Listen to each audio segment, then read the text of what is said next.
Mr. Speaker, of course, the decision to go to war came to a vote in this House, and members on all sides who voted for military action will have to take our fair share of the responsibility.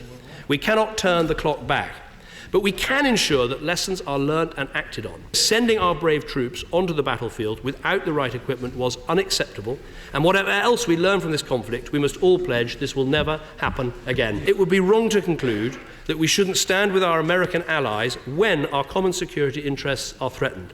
We must never be afraid to speak frankly and honestly, as best friends always should, and where we commit our troops together, there must be a structure through which our views can be properly conveyed and differences worked through.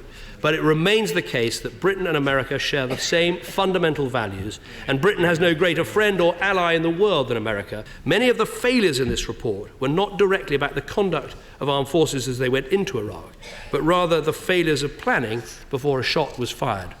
There's no question that Britain's armed forces remain the envy of the world, and the decisions we've taken to ensure they're properly resourced would ensure they stay that way. Finally, we should not conclude that intervention is always wrong.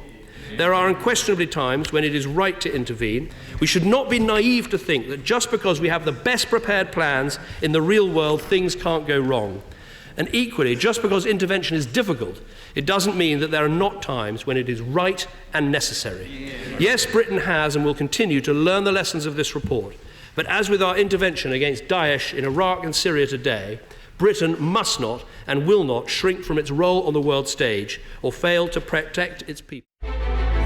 Ignition. Lift off.